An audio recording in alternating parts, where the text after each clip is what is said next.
Beneath a city that never sleeps, the underworld is ever restless. Hungry and tired, a demon sets on a cosmic quest to devour the moon and recover a lost soul.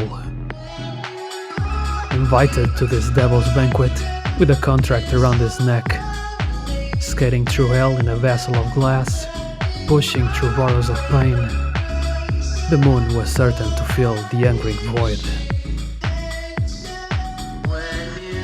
Drifting deeper into slumber, the demon rushes to the depths of hell before the soul expires and melts into the asphalt, feeding the eternal calamity beneath. Now, commit the primordial sin. Skate and die.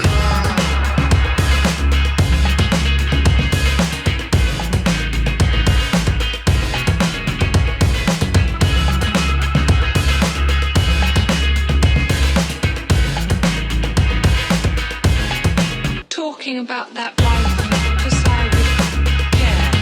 Talking about that life beside with care. Talking about that life beside with care.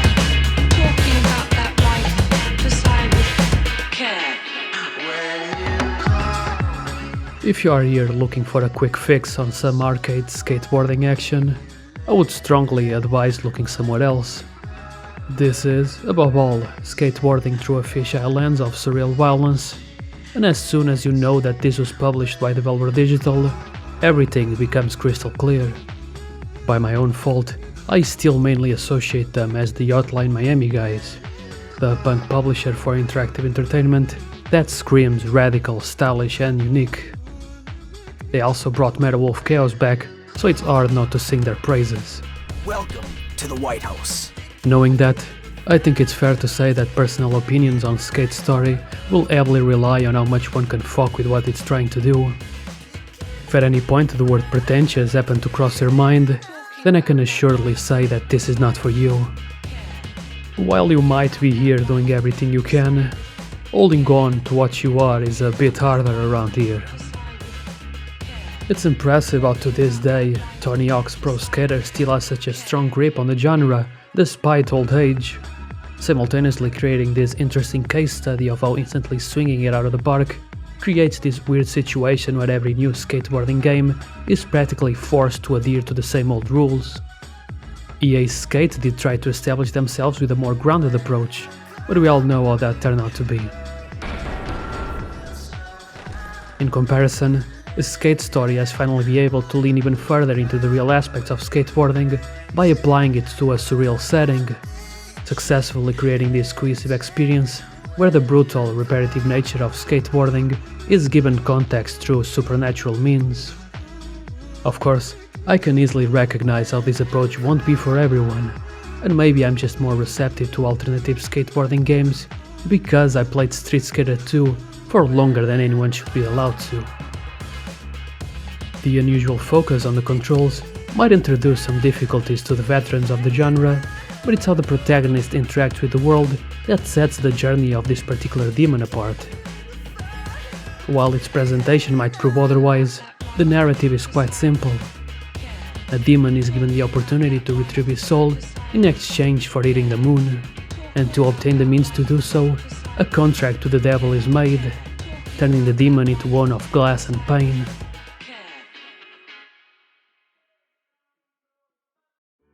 As for how long that simplicity stays on its course is another topic. But at least the main motivation is always clear. Its chosen type of introspective self-reflection might have people barking upon the usual names, but I believe there is more here than the obvious genesis for its inspiration. Figurative meanings aside, Skate Story takes realism in the most bizarre aspect of skating, by focusing on the inevitability of pain and the frailty of the skater. This is not the usual virtual skating experience, and that affects every facet of Skate Story, thus becoming its core strength. If you ever skated before to any real capacity, you will immediately know what kind of experience the developer wants to share with the rest of the world, on how frustrating skateboarding is, but how rewarding it can be.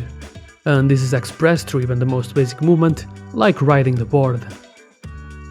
The adrenaline rush that you get when you're going really fast is impressively recreated here, as you can barely hold the board in one direction, making the simple act of riding a joy to experience. In a way, Skate Story shares many similarities with Death Stranding. Another challenge is taken back to the essentials by placing focus on what is considered basic movement. That might sound ridiculous, but understand how your biggest enemy in here can be an unnoticed curb. You hit one of those with enough speed, and before you know it, you are spread through the sidewalk in pieces. In here, instead of pulling off an ollie and then needing additional inputs for tricks, you pretty much do it like in real life, where you decide what you're going to do while you place your feet on the board. This is done by inputting your button combo and then executing it with an ollie. This might sound complicated, but it becomes easier when you realize that each shoulder button corresponds to a specific action, such as a pop shove it or a kickflip. So stringing this together allows for more advanced tricks, further supported by other mechanics like reverts, nollies and manuals. A special shoutouts to the best feeling power slide ever put into a game. The way the skater leans into a controllable brake is amazing. Grinding is also harder to pull off here. There might not be a minigame to balance yourself steady, but that's because getting into the position to grind is already a challenge by itself. All of this is wrapped up by how the ollie is handled. Also inspired on how real life skating works, you have to get the right momentum before popping off. This is represented with a little indicator that shows when you should let go of the button, allowing you to maximize how high you can get. And this is affected by your current speed, so it's much harder to pull it off the slower you are. What's crazy is how the timing gets harder depending on how complex the next trick is, with the most advanced ones having you popping that ollie to nothing short of a roller coaster. Keep in mind that you don't drop the trick or the combo if you fail it, you just get less points. This applies to every trick, where even if you're trying to add some rotation, this will never cause you to stumble into the ground. The only way to fall is by literally crashing into something with high enough velocity, which considering what you are made of, makes it a pretty reasonable result. Of course, the game knows that all of this might be too complex for the average player, and that's why it takes its time in teaching everything. It might be frustrating in the beginning, but that's just how it is for any skill. You might have also noticed how all of the footage is of street skating, and that's because only the ghosts of birds and half-pipes are left in the game. There are still some here and there, but the physics don't seem to have been built to support them, so for the safety of your glass ass, it's better to stay away from those. Still, I heartily recommend everyone to try out Skate Story, as the complete journey is definitely worth it. But for those who really can align themselves with the gameplay, the game provides more than enough accessibility options to allow anyone to experience the game on their own terms, should that be easier than normal or with some additional challenges. Personally, I always thought that too many gameplay altering options end up as a detriment to the overall experience. This might allow others with disabilities to play a game for themselves, but at a certain point you're just gutting out what the game was meant to be. Unfortunately, this is too much of a case-by-case discussion, so it's impossible to define a specific metric to the appropriate number of options that should be included. This also applies to its post-processing effects. In case the several layers are too much on the eyes, this can also be individually adjusted to fit your personal preference. Speaking of customizable options, as it is par for skating culture, you can modify your board with pieces bought in each chapter's gift shop. What baffles me is how the board you start with is hands down the best one in the entire game. And I say that knowing how there's some killer designs here that are definitely worth shredding with. Of course, individuality is what skating is all about, and that is wonderfully reproduced here in all of its low fidelity glory, through the ever-present fisheye lens that trails behind the skater. Even when crashing, the game makes it as satisfying as it is visceral with how the camera is thrown into the ground after the impact, while still providing the option to quickly get back into the board as if nothing had happened. Your checkpoints are also plentiful, so there are barely any moments where you lose any progress. While on the topic, Skate Story, like the name currently implies, is an adventure separated into individual chapters, so you don't have a consistent open world or stage select screen. Not all chapters are equal either. Sometimes you get put into a level where you must solve a situation to progress further, and other times you are put to the test with a sequence of tricky linear courses. Just in case you haven't been able to figure out what type of ride this is, I should let you know that the game is filled with these little narrative breaks, and despite the option to skip them being ever present, I think it's important to reiterate how the strength of Skate Story is the blend of all of its aspects. So if you try to play it as just another skate game, you will certainly have a bad time. Consider how the soundtrack is used, for example.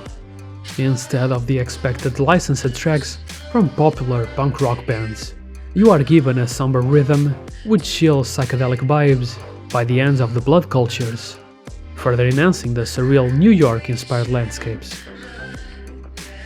Some might be caught off guard by the choice, but this helps in reintroducing skating as something that is not only a radical sport, but also a way to connect to the urban landscape. This method of setting the mood is put to great effect when there is the need for a drastic shift in tone, because when the music gets aggressive, you instantly feel it, creating a much better lasting impression between its highs and lows. I would not be surprised if it was revealed that many of the set pieces in Skate Story were inspired and created specifically to fit together with Blood Culture's older tracks, because there are some truly incredible moments where everything just fits together perfectly. Although this doesn't happen that often to me anymore, licensed soundtracks are a good way to introduce artists to an audience that would otherwise never have the opportunity to discover them.